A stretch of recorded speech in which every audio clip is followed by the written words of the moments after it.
Well, welcome. I'm Electra Porzel. I am a mentor. I am a practical psychic, and I'm a healer. So I have done and still do cranial sacral therapy. I also do energetic work, and I can do that with you, not only in person, but also over the internet and over the phone. Why do I say that? Well, because I can do it. And the second thing is it's an intro to you to understand whether or not you want to work with someone who works with forces that are beyond the seen and the touching. One of the things I understand in change is that a lot of the process happens in what we call an unseen manner. Some of that unseen actually occurs within you. So you have a sentient knowing of it. Sometimes the system is so constricted or the system is so confined according to what you have been taught is that you don't have any sentience about it.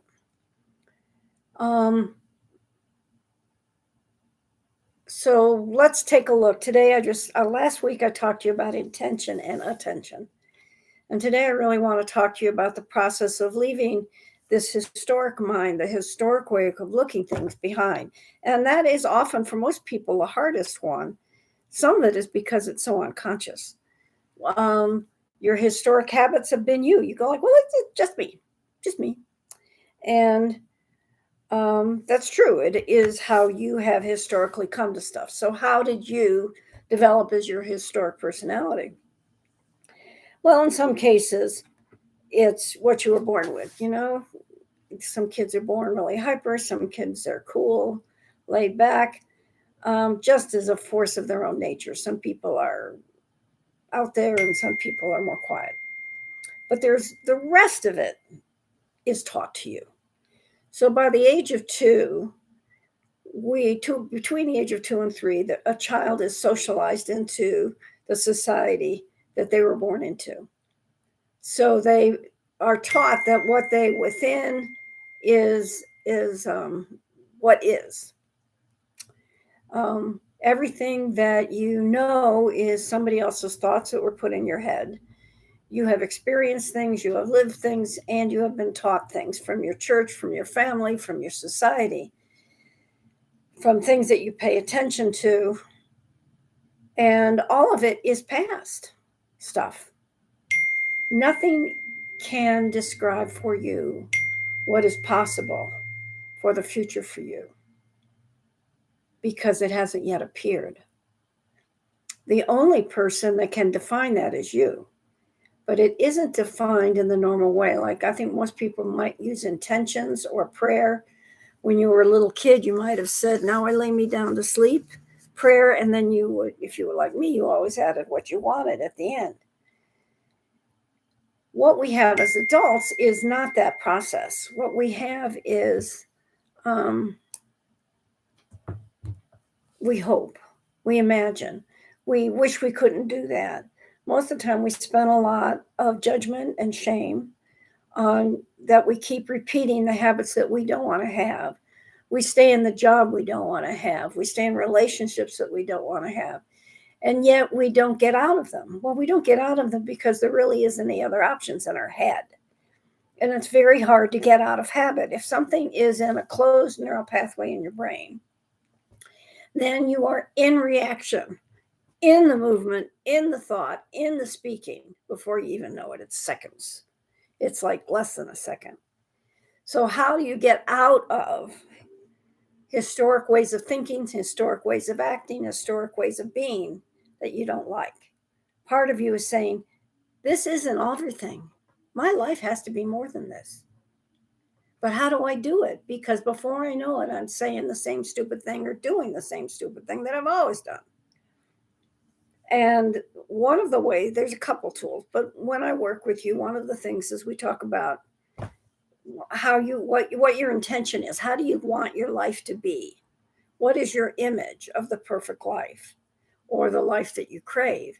Some of you, maybe it's to be in a passionate work. Some people, it's to be deep in art. For some people, it's to be in a different kind of relationship.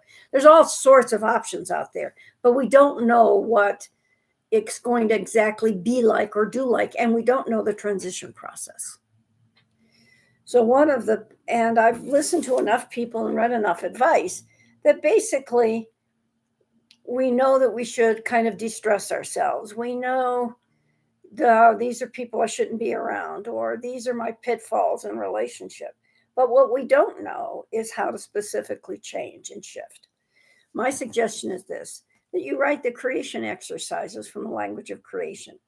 In the work that I do with you, I work with you individually. I teach you how to write them and how to use them to build the life that you crave.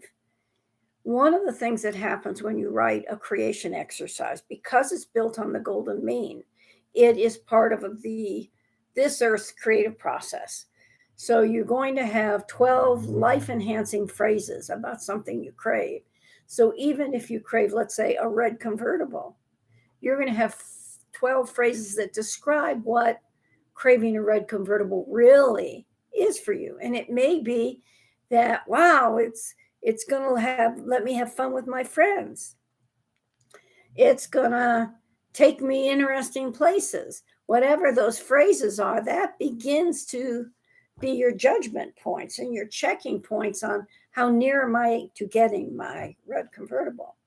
When we write our creation exercises, we use those phrases get embedded in your brain. So every time with a phrase, craving red convertible is in your brain, it has all these really nice options to it. But it also means that when one of those options comes up, like more fun time with friends, you're probably going to pay attention to more fun times with friends more. It's just going to grab your attention. And you may find that you end up buying a blue VW instead, because somehow it was part of the good times with friends. But that's the kind of judgment and comprehension I provide you when I work with you, because we write a lot of creation exercises. You know darn well that if you don't do something regularly, it's not going to become a skill base within you. You're not going to be paying attention the way you would if you wrote it, if you write it regularly. You won't if you don't write it regularly. There are 9 templates within the language of creation. 7 of them are craving templates, 2 are observing templates. And we use the observing templates to tell ourselves where we're at. It's like a GPS. And that also informs creation, your guides, your higher self, whatever unseen support you have, that this is what you're after. Because to be truthful, there's a lot of capabilities and knowings that the etheric forces have, but they don't often have had earth lives, nor do they know exactly what that means to you. So it's very hard to provide support if it isn't exact. By writing all these different phrases, life-enhancing phrases, they are informed. Your inner self is informed, your higher self is informed, your guides or teachers are informed, and creation, which could be God, you may call creation God, Goddess, Great Spirit, it's informed.